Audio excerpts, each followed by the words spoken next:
시청자 여러분 안녕하십니까? 3월 21일 화요일 뉴스와이드 시작합니다. 오늘은 낮과 밤의 길이가 같다는 절기 신군입니다. 이렇게 계절상 봄은 왔지만 정치권의 봄은 아직인데요. 오는 23일 민주당이 국회 본회의에 양곡관리법 개정안을 상정할 가능성이 커지면서 여야 간 강대강 대치가 예상됩니다. 정준호 공감포럼 상임대표, 정재혁 광주혁신경제연구소장과 함께 자세한 얘기 나눠보겠습니다. 안녕하십니까? 안녕하십니까?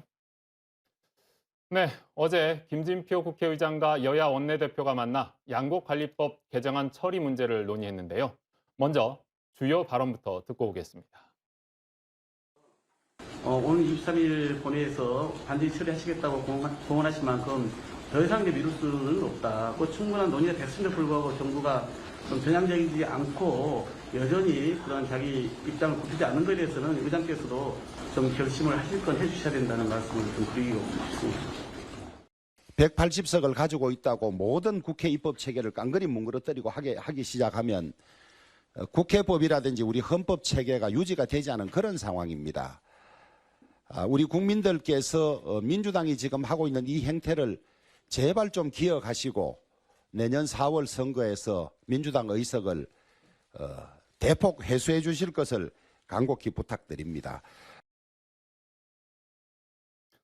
네, 정준호 대표, 여야 이야기를 들어봤는데 여당은 의무 매입에 반대하는 거고 야당은 약속 23일 반드시 결하하는 건데 어떻게 보세요?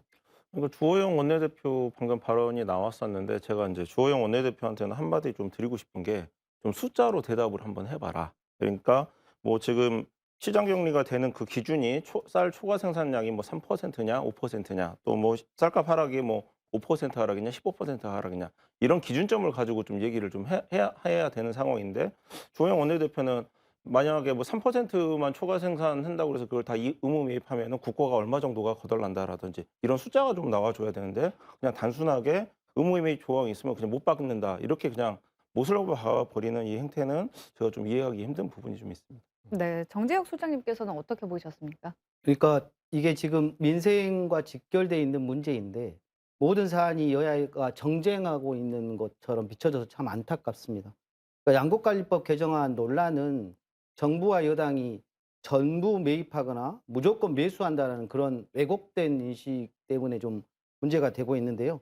통상적으로 지금 우리나라가 평년작으로 봤을 때 한 20만 톤은 항상 과잉 생산이 됩니다. 근데 그렇게 문제를 해결하려면 농지 면적을 줄여야 되는데요. 우리가 식량 안보의 문제도 있고 절대명 농지를 줄인다는 건 상당히 문제가 좀 많습니다. 그렇다고 보면 수급 조절을 해야 되는 게 역할이거든요.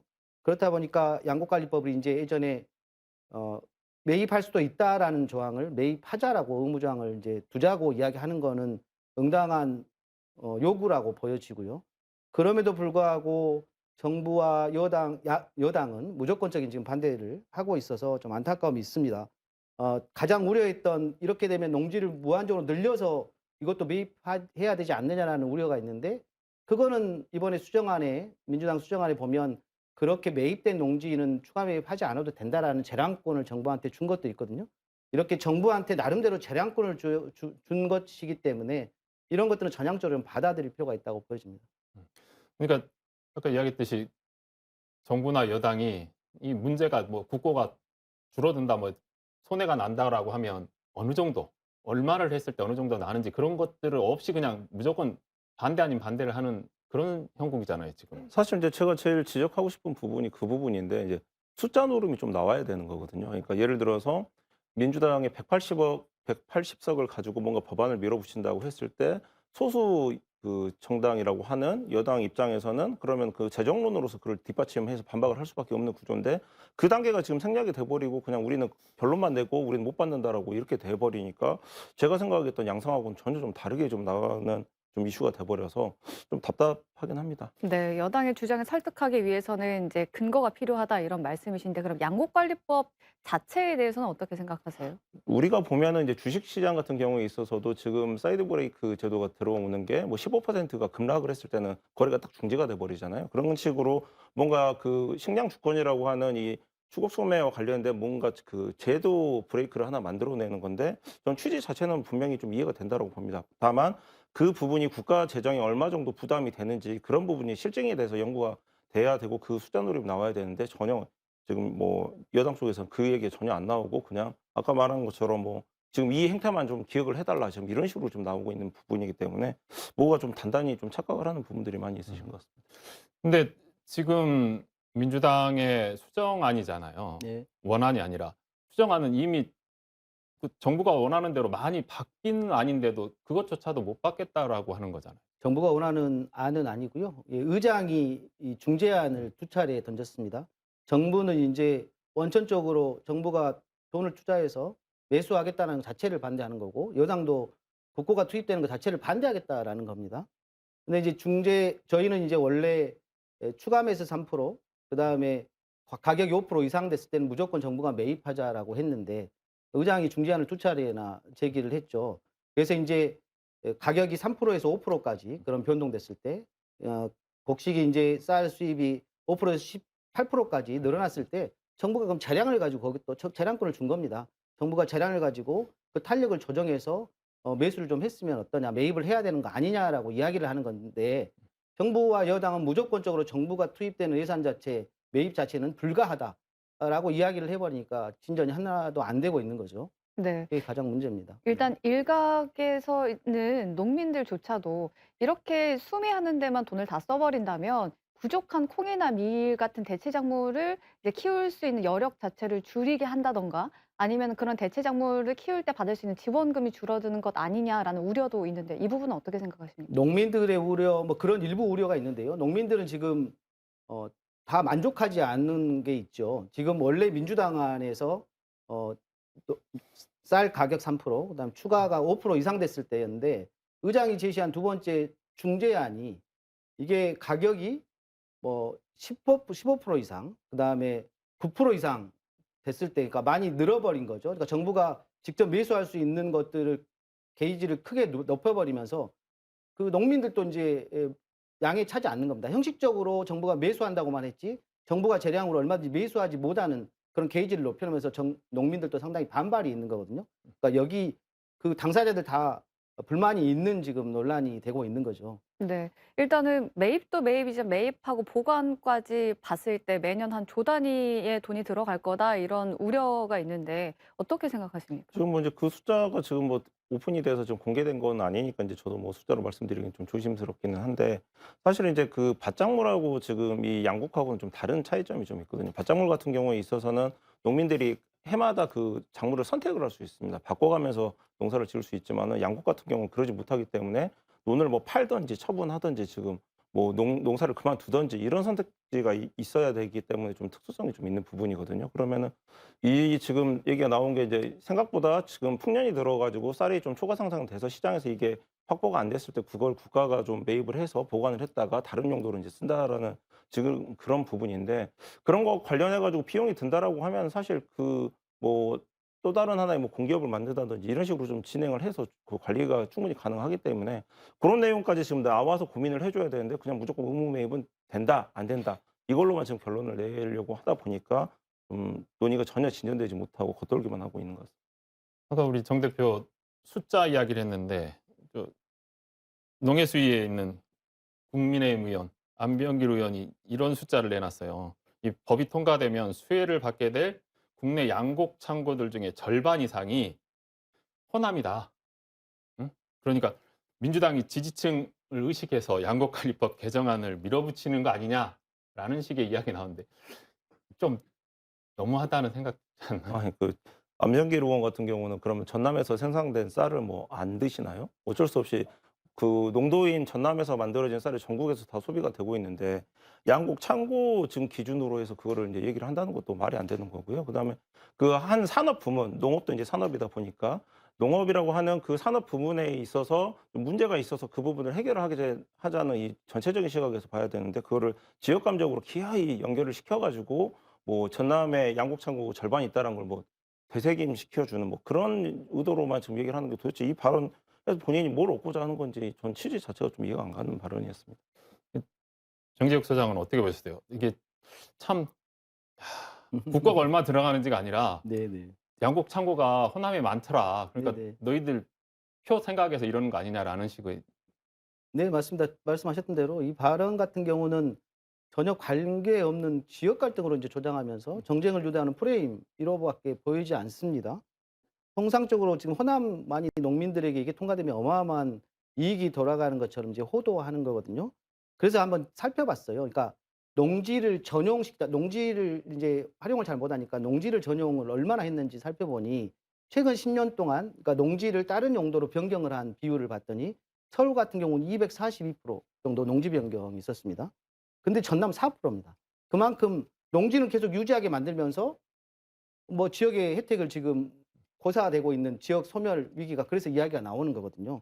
그래서 인제 사실상 정부가 농지 보존하게 만들어 놓고 그다음에 농업인들에게 쌀 생산하게 만들어 놓고 이제 의무는 뒤로 안 지겠다라고 하는 논리밖에 안 되는 거니까 이런 문제가 발생하는 거죠. 네. 네, 이런 발언들이 나오는 배경이 사실은 그 문재인 정부 때는 입장이 또 바뀌지 않았습니까? 이제 매입 수매하는 것을 조금 지연시키기도 했었고요.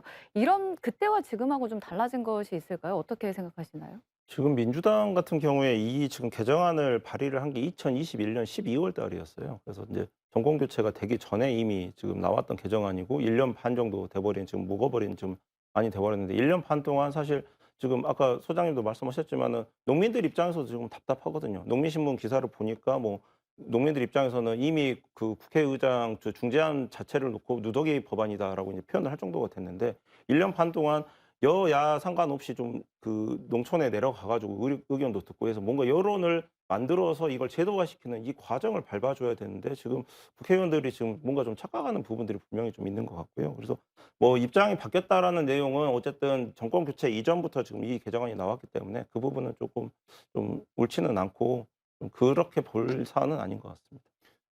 근데 이제 이게 23일 날 내일 모레 민주당이 이제 강행 처리를 하고 나서 그다음에 이제 이야기가 나오는 게 윤석열 대통령이 거부권을 행사하는 거 아니냐라는데 거부권을 행사하면 사실상 다시 와서 할 수는 없잖아요.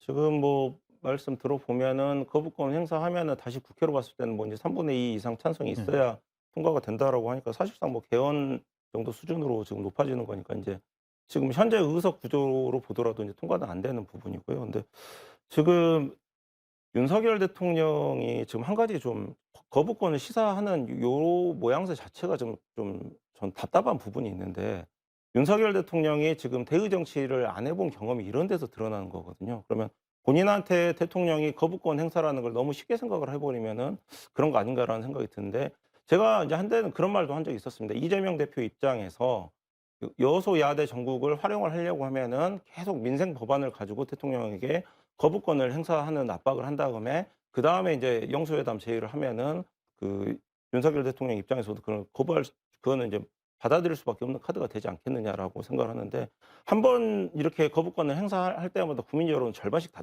쪼개져 버리는 게 되는 거거든요. 그래서 이렇게 되면 이제 농민층에서는 완전히 이 정부가 등을 돌려버리게 되고 그럼 극단적인 뭔가 이제 시위가 나오면서 예전에 뭐 대나무 죽창이라든지 이런 게 좀 나타날 수도 있는 지금 상황이기 때문에 사회 통합 관점에서도 윤석열 대통령이 거부권 행사에 있어서는 정말 10번이고 100번이고 고심을 해서 좀 숙고를 해서 결론을 내려야 되는 그런 사안이다라고 좀 말씀을 드리고 싶습니다.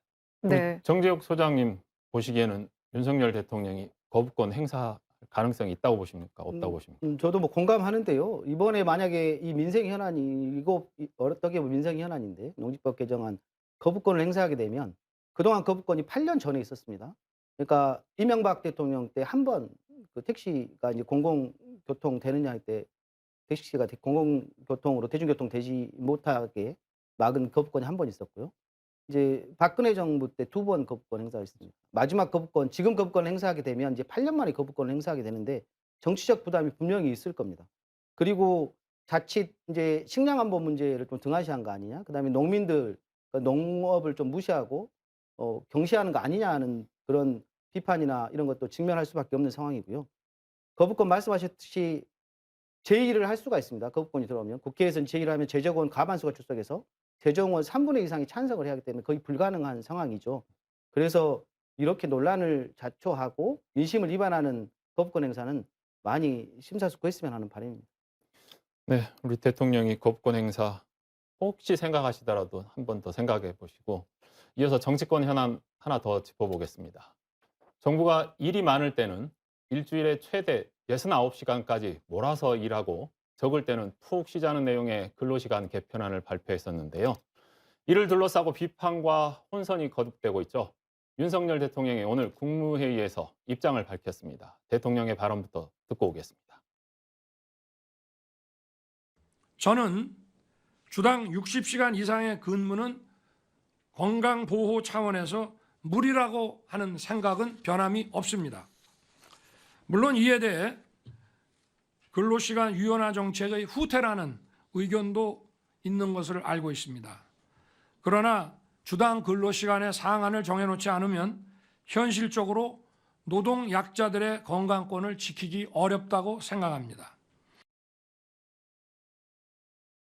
정준호 대표 보시기엔 왜 대통령이 갑자기 예전에 그 정권 초기에 박순애 그 교육부 장관이 만 5세 입학 추진했을 때 여론 안 좋아지니까 번복했던 그 상황하고 지금 똑같게 지금 재판이 되고 있는데요. 이게 윤석열 대통령 그 핵심 공약이었지 않습니까? 그리고 본인이 뭔가 전 국민을 상대로 지금 정치 행보를 하고 있는 거면은 여기에 대해서 본인 소신이 구체화되는 형식으로서 이제 정책이 나와야 되는데 69시간이라는 얘기가 나와 가지고 여론이 안 좋아지니까 그럼 상한을 도입을 해야 된다. 그냥 이 정도 선에서 원론적인 얘기만 지금 하고 있거든요. 지금이라도 그 입장 발표가 나왔을 때 윤석열 대통령이 이 노동 정책에 관련된 철학이 뭔지가 좀 드러나고 그 부분에 대한 의지가 나타나야 되는데 이런 식으로 뭐 불구경하듯이 여론 안 좋아지니까 건강권 위해서 60시간 이상 되면 안 된다. 이런 식으로만 지금 얘기하는 게 이거는 그 뭐 정치 평론가 정도 수준에서만 할 수 있는 거지 책임지는 전국 국정 최고 책임자의 입에서 나올 소리는 아닌 것 같습니다. 네. 정재욱 소장님께서는 이 근로시간 개편안 자체에 대해서 어떻게 생각하셨습니까? 방금 말씀하셨던 대로 윤석열 대표의 전형적인 유체 이탈 화법 이거 같습니다. 그리고 대통령 후보 시절에 윤석열 대통령 주 120시간 일할 수 있다. 뭐 매경하고 인터뷰해 가지고 아주 곤욕을 치른 적이 있죠. 120시간이면 5일 24시간 근무해야 되는데 그러니까 그만큼 뭐 사고나 노동 인식 이런 자체가 너무 없는 거 아니냐라고 했는데요. 지금 그동안 공약이 있었고 인수위 기간이 있었고 부처가 충분히 논의를 했기 때문에 3월 6일 날 노동부가 이제 주 69시간 노동 시간을 연장할 수 있는 근로시간 개정안 입법 예고한 거 아닙니까? 충분히 대통령 의중이 반영된 거고 그동안 이야기가 돼 왔던 거죠. 근데 갑자기 여론이 좀 악화되니까 이걸 갑자기 69시간을 보완하라고 지시를 합니다. 그리고 또 악화되니까 자기가 생각할 때는 방금 이야기한 것처럼 60시간은 너무 과도한 근로시간이다라고 이야기를 합니다. 그것도 좀 문제가 있습니다. 60시간이 과도하다고 지금 생각하시는데 그러면 언론에서 여론도에서는 그런 일부 59시간은 그냥 과로가 아니냐라는 이야기도 있고 현행 근로기준법으로도요. 64시간을 근로할 수 있습니다. 그러니까 탄력 근로제를 적용하면 최대 64시간까지 이미 근로할 수 있는 상황이거든요. 그런데 지금 우리 대통령님의 이야기는 60시간 근로하면 안 된다라고 또 이야기를 하고 또 정부 부처는 이제 캡 씌운 게 아니다. 대통령이 그런 발언 아니다라고 이야기하고 정말 유체 이탈 화법, 전형적인 유체 이탈 화법이어서 참 우려스럽기 그지없는 것 같습니다. 네, 말씀하셨듯이 김대기 대통령 비서실장이 노동법 개정안의 주 69시간제라는 극단적 프레임의 진위가 전달되지 않았다라고 이야기를 했는데요. 사실 이런 정책 구체화 말씀하셨지만 이런 부분까지 생각을 하고 발표를 했었어야 되는 거 아닌가 싶어요. 저는 그 대통령 비서실장이 극단적 프레임이라는 단어를 쓰는 걸 보고 제가 깜짝 놀랐었는데 도대체 이제 정권을 잡은 다음에 국정을 논하고 지금 국정에 대한 책임을 져야 되는 사람들이 무슨 프레임 얘기를 하면서 그럼 본인이 진위가 뭐였는지 그럼 명쾌하게 그럼 국민들한테 이 기회에 좀 설명을 해 주던가요? 그런 것도 아니고 그냥 전형적인 뭐 실체 없는 뭔가 남 탓하는 화법으로만 프레임을 지금 얘기를 하고 있는데 그 진위 지금이라도 한번 밝혀보셨으면 좋을 것 같습니다. 그러니까 똑같은 게 이제 장관은 언론 탓을 하던데 언론이 그 69시간만 너무 강조하더라. 전체로 이렇게 평균 내보면 그렇게 많이 안 되는데라고 그런 부분들을 어떻게 생각하세요? 사실 예전에 그 이명박 대통령 때 국정홍보처 한번 없앴다가 좀 호되게 당한 적이 있었거든요. 본연의 그 국정홍보 역할이 자연스럽게 될 줄 알았는데 안 됐다라고 하는데 그런 그 홍보적인 내용 부분도 국정 책임 중에 하나인 거예요. 근데 그 부분을 뭐 언론 탓을 하고 남 탓을 하고 하는 부분은 그냥 실제로 사람들이 지금 궁금한 게 국민들이 궁금한 거는 과연 윤석열 대통령 머릿속에 있는 근로시간 유연화 정책이라는 게 그 내용이 세부 내용이 뭔지를 궁금한 거거든요. 그 내용 중에 하나가 69시간인 건지 말 그대로 60시간 이상은 근로시키지 않겠다라는 게 대통령 철학인 건지 이게 궁금해서 그거를 국민들은 궁금해하고 있는데 무슨 프레임을 씌워가지고 뭐 진위가 왜곡이 됐다는 말을 하는 건지 이건 앞뒤가 전혀 바뀌어버린 얘기입니다. 네. 어떻습니까? 네. 대통령실에서는 이제 가이드라인을 제시한 건 아니다라고 이야기를 하고 있는데요. 네네. 어떻게 생각하십니까? 그러니까 이게 진위가 이거죠. 근로기준법 개정안 진위가 69시간입니다. 주 69시간으로 지금 하겠다라는 게 아닙니까? 지금 말씀드렸듯이 지금 현행 근로기준법으로도 주 64시간 근로할 수 있습니다. 주. 그런데 69시간 하니까 즉각적으로 재계에서 환영했고 뭐 더불어서 한 걸음 더 나아가서 사업장별로 논의하면 이 근로시간마저도 좀 연장해야 되지 않느냐라고 즉각적인 재계가 환영했지 않습니까? 이게 진위이지 이게 그 무슨 극단적인 프레임입니까? 전 이 지금 대통령실이라고 하는 이제 참모의 수장이신데 대통령이 좀 발언을 잘못하시면 빨리 좀 수정을 하는 그런 모습을 보였으면 하는 생각이 좀 있습니다.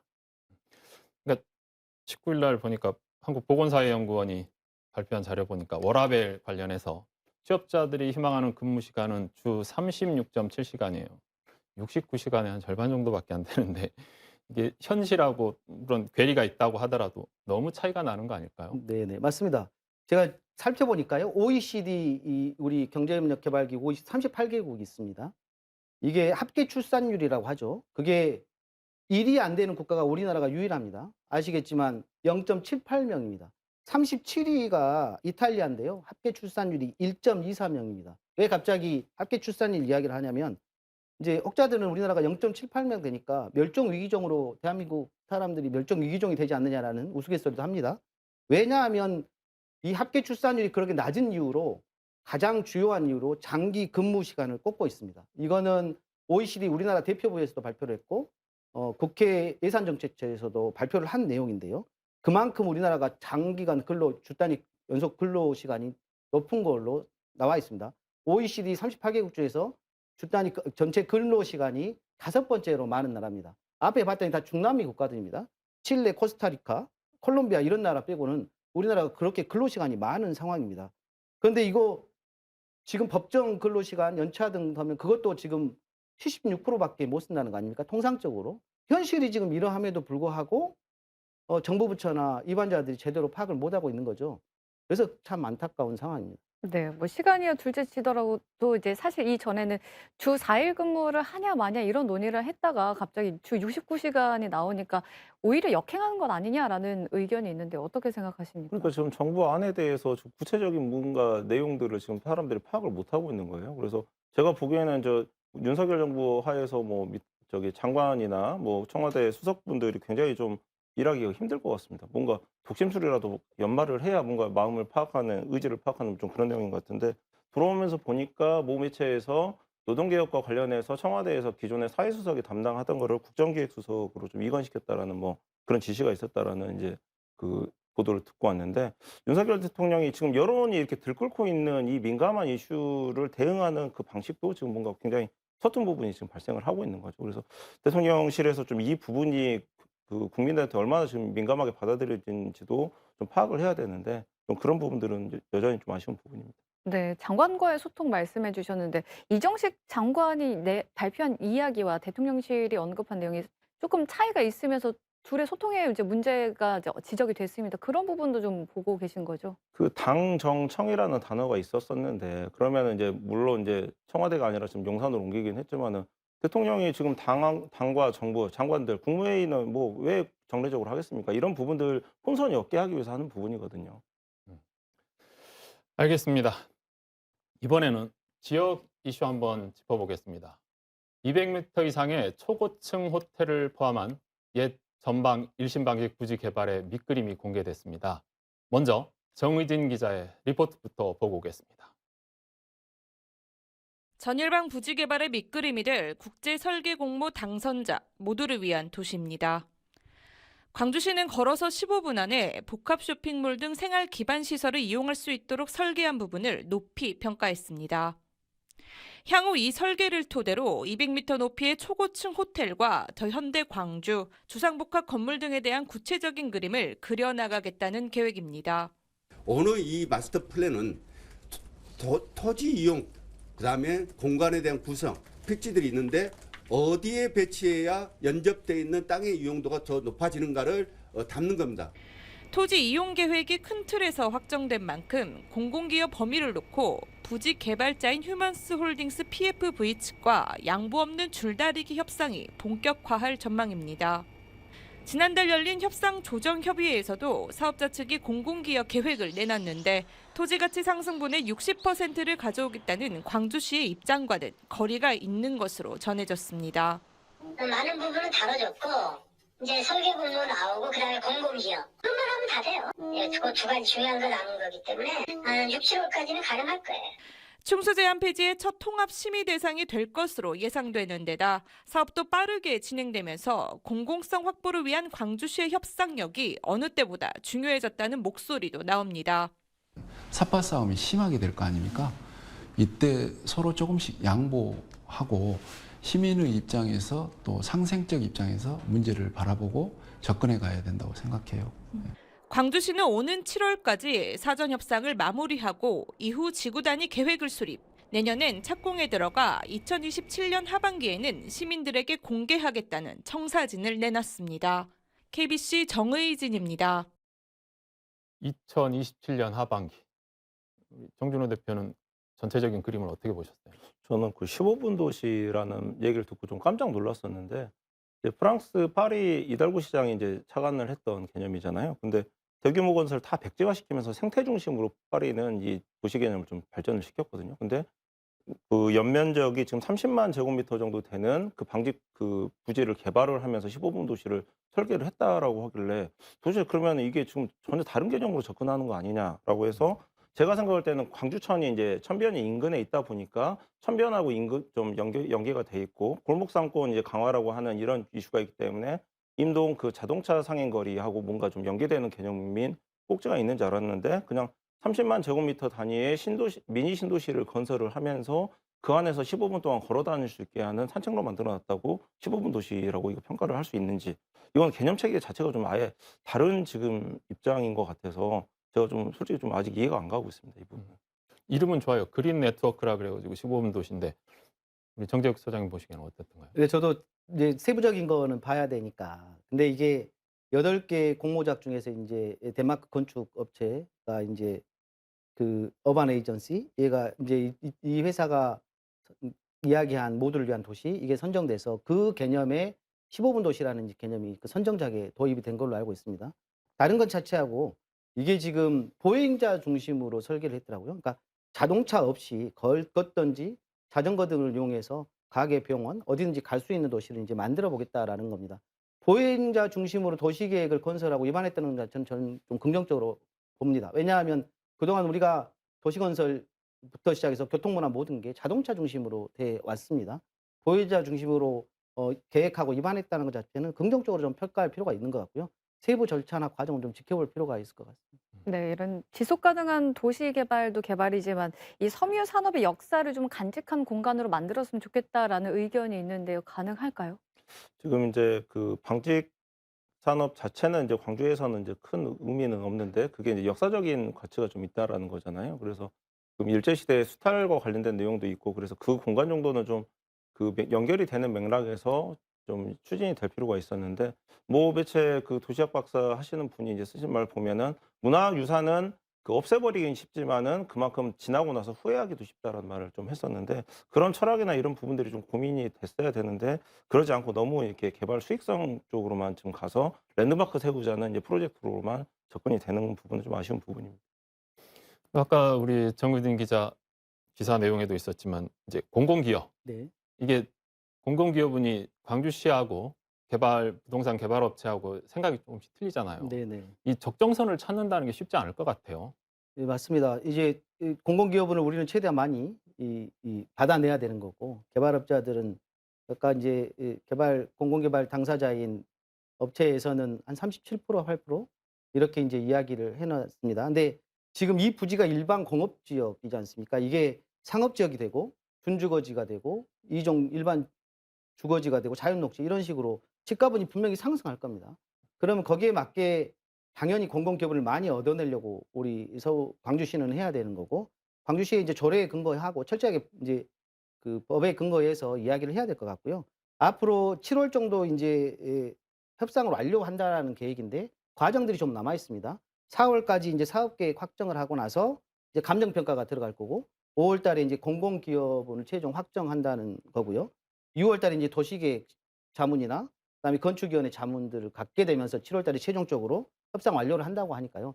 이러한 절차나 과정 허들들이 분명히 있으니까 광주시가 좀 이런 것들을 잘 이용해서 공공기업을 최대한 좀 받아내고 시민들한테 돌려줬으면 하는 바람입니다. 그러니까 이 공공기업이 왜 중요하냐면 사실은 이게 지금 현대뿐만 아니라 신세계도 지금 어등산이고 같이 한다고 하잖아요. 그럼 그쪽도 어떻게 돌아가는지를 지켜볼 거란 말이죠.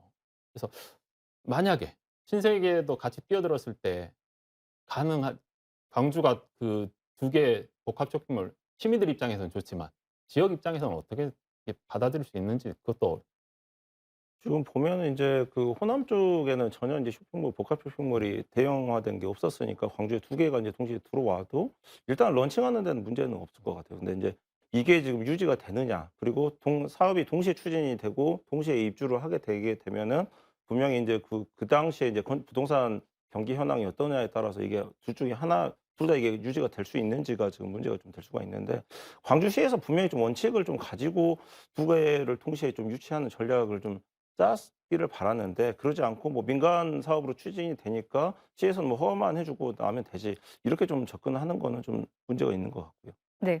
네, 알겠습니다. 오늘 두 분과의 이야기는 여기까지 듣겠습니다. 함께해 주셔서 감사합니다. 감사합니다.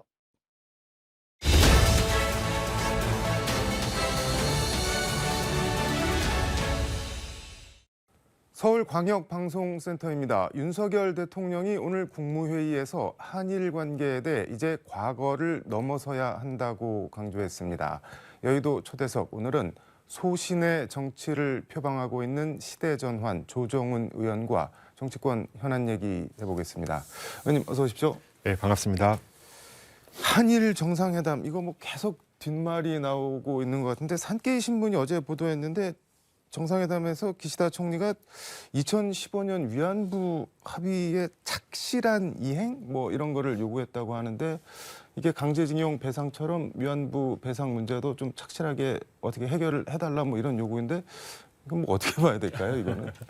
예, 이번 한일 정상회담 그리고 윤석열 대통령이 그 한일 관계를 풀려고 하는 노력을 어떻게 해석해야 될까 저도 고민을 많이 했습니다. 근데 한 줄 요약을 해보면 이제 윤 대통령의 입장은, 우리 정부 입장은 우리가 과거를 한 발 양보하겠다. 일본은 미래의 문제에 있어서 협력을 하고 혹시 양보할 게 있으면 양보를 해라. 뭐 이런 입장이 아닌가 싶습니다. 과거는 양보한 것 같은데 미래를 뭐 가져온 게 있나요, 그런데? 그게 이제 현안의 핵심이라고 저는 생각합니다. 우리 국민들이 강제징용, 대위 변제, 제3자 변제 문제를 평가함에 있어서 과연 이런 양보를 함에 있어서 우리가 얻은 게 무엇인가 라는 거에 대해서 아직 손에 잡히는 게 없다는 게 아쉬운 것 같습니다. 이런 와중에 이제 강제징용뿐만 아니라 위안부 문제까지 매듭을 지라라는 일본의 목소리, 산케이 신문의 목소리가 사실이라면 저는 그건 좀 과한 측면이 있다라는 생각을 합니다. 기시다 총리가 후쿠시마 수산물 수입도 요구했다고 하는데, 이건 어떻게 보면 좀 우리 좀 너무 쉽게 가볍게 보고 뭐 이렇게 요구를 한 게 아닐까요? 어떻게 봐야 될까요? 기시다 총리께서 먼저 한 1년 정도 후쿠시마 수산물을 드신 다음에 건강에 이상이 없다는 의사의 검증이 나오면 저희도 한번 고려해 볼 수 있지 않을까 싶습니다. 이번 한일 정상회담 대일 외교 전반적으로 어떻게 평가를 할 수 있을까요? 저는 한일 관계는 풀어야 된다라고 생각하는 사람입니다. 지난 5년 동안 우리 대한민국의 주변국 외교가 다 망가졌습니다. 뜻하든 뜻하지 않든 우리 남북 관계가 엉망이 됐고 중국과의 관계도 좋지 않죠. 일본과의 관계 뭐 엉망이었고요. 또 한미 관계도 아시는 분들은 굉장히 위험한 상태까지 갔다라는 걸 알고 있었습니다. 이렇게 주변국들과 외교 관계가 나빠본 적이 해방 이후에 처음이라고 저는 생각합니다. 그 정도로 보시나요? 좋은 우방이 없었으니까요. 그러면은 큰 틀에서 문재인 정부 때 망가졌던 그 뭐 외교 관계를 복원하는 과정에서 방향 자체는 지금 맞게 가고 있다고 보시는 거네요. 저는 그렇게 생각합니다. 이런 차원에서 제가 한 말씀 드리고 싶은 것은 최근 야당이 굉장히 목소리를 높여서 비판을 하고 있습니다. 하지만 그 발언 수위나 내용을 볼 때 자꾸 민주당 자체가 네. 일본을 일본을 굉장히 혐오하는 정치 세력으로 변하고 있다. 평생 야당할 거 아니지 않습니까? 평생 야당할 거다 우리는. 집권은 생각도 안 한다. 비판이 우리의 목적이다라는 정당의 목적이 아니라면 언젠가 우리도 집권할 때 이걸 어떻게 관리할지도 한번 생각하시면서 네. 발언 수위를 좋절했으면 좋겠습니다. 알겠습니다. 김건희 여사 특검 얘기 해보겠습니다. 왜 웃으시나요? 제가 네. 이 윤석열 대통령의 그 방일의 수혜자였습니다. 왜 수혜자인가요? 한일 회담 이후로 네. 민주당이 특검 얘기를 쏙 뺐습니다. 입에서 쏙 들어갔어요. 지난 일주일 동안 네. 전혀 언급을 안 하거든요. 그래서 저도 비방 문자를 굉장히 적게 받고 의원실로 전화도 적게 왔었는데 이제 다시 시작하는 것 같습니다. 지금 법사위원이신데 이제 특검법 캐스팅 보트를 쥐고 계신데 페이스북에 정의당 김건희 여사 특검법 발의에 대해서 이웃 정당 그만 좀 꼬드깁시다 이렇게 적었던데 이거는 뭐 어떤 취지로 하신 말씀인가요? 예, 뭐 문자 그대로인데요. 저도 이제 살다 보면 네. 나쁜 일을 할 때 혼자 하기가 좀 머쓱해가지고 옆에 있는 친구, 옆에 있는 이웃하고 같이 하자 하는 경우 있거든요. 근데 김건희 특검법이 나쁜 거라고 그럼 지금 가정을 하시는 건가요? 저는 김건희 여사 특검법은 네. 그 정치적 의도는 이재명 대표의 방탄의 희석용이라는 생각을 지울 수가 없습니다.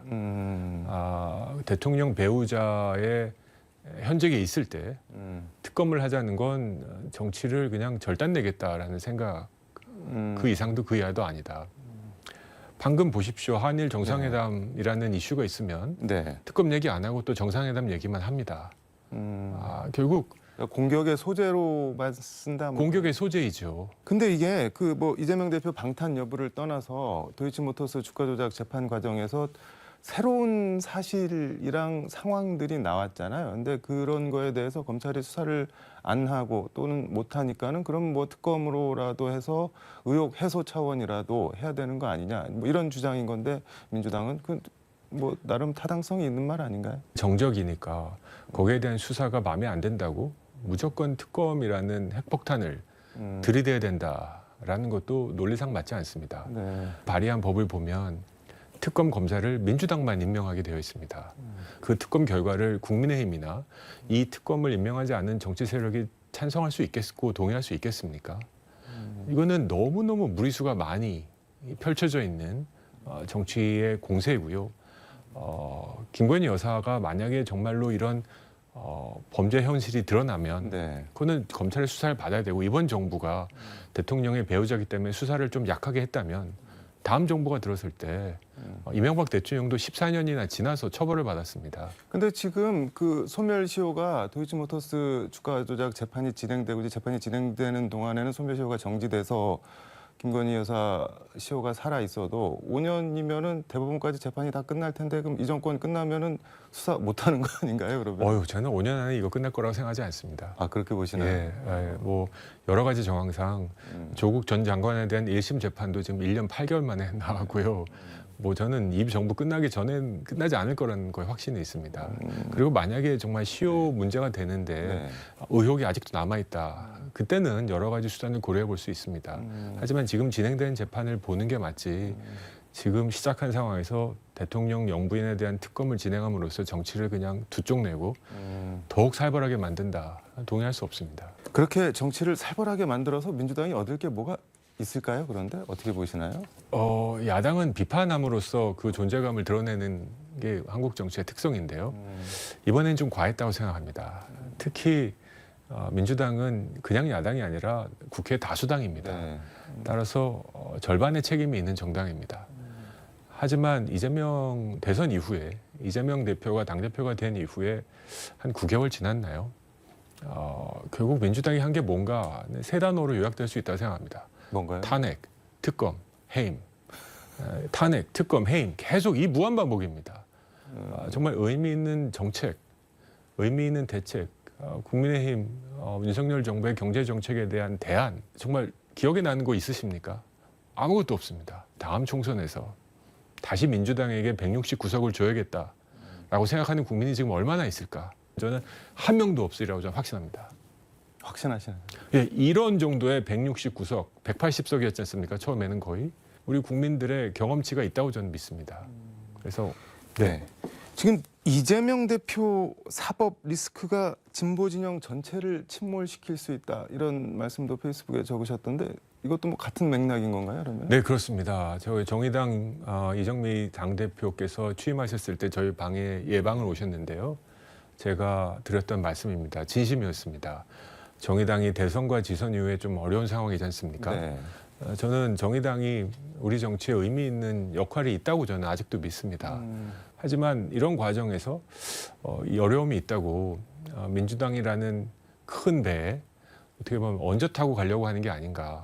지금 정의당은 이재명 방탄에 동의해 줄까 말까, 김건희 특검에 동의할까 말까로 존재감을 평가받는 세력이 되었습니다. 어떤 민주당과의 약속이 있었는지 모르겠지만 그런 사탕 받아먹으면 이빨 반드시 썩을 겁니다. 지금 페이스북에 이재명 대표님 제발 죽음의 정치를 멈추십시오 이런 글을 적으셨던데 이게 선후 인과관계를 좀 봐야 될 것 같은데 일단 이재명 대표 측근이어서 검찰 수사를 받다가 극단 선택을 한 거 자체는 사실인데 그 책임이 이재명 대표에게 있는 것인지 아니면 검찰 수사에 있는 것인지 어디에 있다고 보시는 건가요? 벌써 5번째입니다. 이재명 대표의 측근 핵심 관계자가 네. 극단적 선택을 한 것이 우리 정치 역사에 이런 적이 없었습니다. 저는 주변의 지인들, 그것도 아주 가까운 지인들이 네. 어떤 이유든지 이렇게 극단의 선택을 했다면 과연 내 정치가 무엇을 지향하고 있는지 고민이 필요하다고 생각합니다. 무조건 모른다, 무조건 검찰 탓이다 할 게 아니라고 생각합니다. 도대체 이재명 대표는 정치를 왜 하는 겁니까? 그럼 이재명 당대표가 상징하는 정치는 뭘까요? 저는 그 키워드 중에 하나가 지금은 죽음이라는 단어가 있다고 생각합니다. 이재명 대표를 상징하는 게 지금은 죽음이 여러 가지 단어 중에 지금 5번째 지금 주변 지인이 극단적 선택을 하셨지 않습니까? 근데 이게 그 이재명 대표는 왜 정치를 하는가라고 물어봐야 된다고 하셨는데 이재명 대표의 정치를 보고 싶지 않은 어떤 뭐 세력 뭐 이런 게 있어서 이렇게 계속 주저앉히려고 뭐 수사도 하고 그래서 뭐 정적 제거다 이렇게 민주당에서는 보고 있는데 그거는 어떻게 생각하시나요? 그 말의 무게를 받기 위해서는 네. 이재명 대표가 스스로를 먼저 내려놓으셔야 될 겁니다.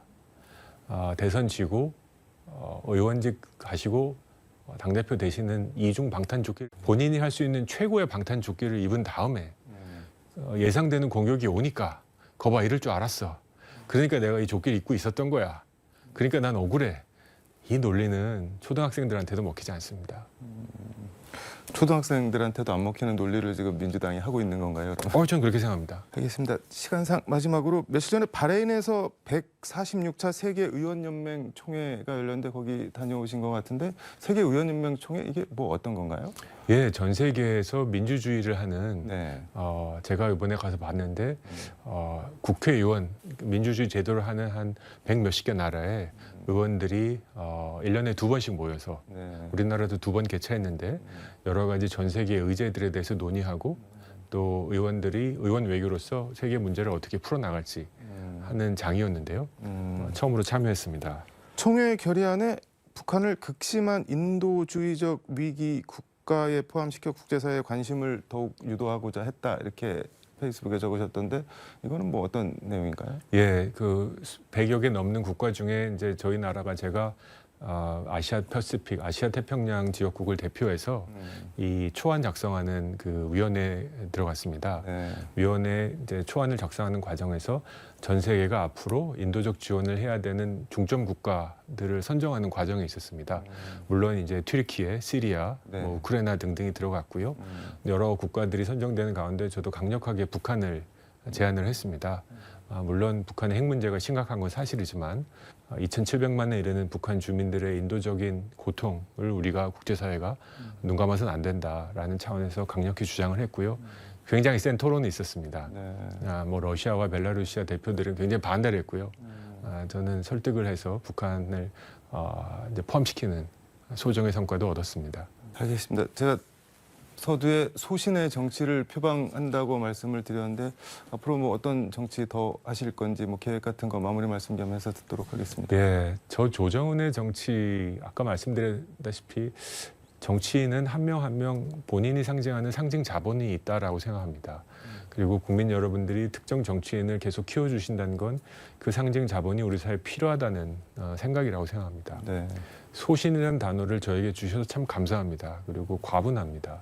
하지만 제가 또 하나 갖고 싶은 단어는 이제 앞으로입니다. 저는 좌도 아니고 우도 아니고 앞으로 나가는 정치를 하고 싶습니다. 미래 의제를 계속 만들어 나가고 싶고 기본소득에 대한 고민을 계속하고 있고 또 주사일제에 대한 고민을 하고 있습니다. 많은 분들이 정치 더 하려면 결국 호랑이 굴에 들어가야 되지 않겠냐. 내년 총선 현실 아니냐. 저도 여러 고민을 하고 있습니다. 근데 토끼가 호랑이 굴에 들어가면 그 결과는 너무 뻔하지 않습니까? 그래서 국민 여러분들께서 저를 새끼 호랑이 락도라 좀 키워주시면 제가 호랑이 굴에 들어가서 한번 싸워볼 생각은 있습니다. 이렇게 말씀드리면 신뢰가 될 것 같은데 시대전환 간판으로 다시 의원이 되실 수 있을까요? 지금 열심히 노력하고 있고요. 많은 분들이 정당에 가입하고 계십니다. 지금 선거법제도 개편 과정 저도 적극적으로 참여하려고 하고요. 시대전환 같은 신생 정당이 국회에서 더 많은 의석을 얻는 게 정치 발전이라고 생각하는 분이 적지 않으십니다. 물론 양대 정당이 과연 자신들의 기득권을 얼마나 양보할까 저도 회의적이긴 합니다만 그럼에도 불구하고 정치라는 게 없는 길을 만들어가는 사람들의 업이니까 계속 그 길을 한번 가보려고 합니다. 제가 만약에 그 벽을 못 넘으면 제 동료들이 후배들이 넘을 거라고 믿습니다. 알겠습니다. 오늘 말씀 여기까지 듣도록 하겠습니다. 고맙습니다. 감사합니다. 네, 지금까지 서울광역방송센터에서 시대전환 조정훈 의원과 함께 전해드렸습니다.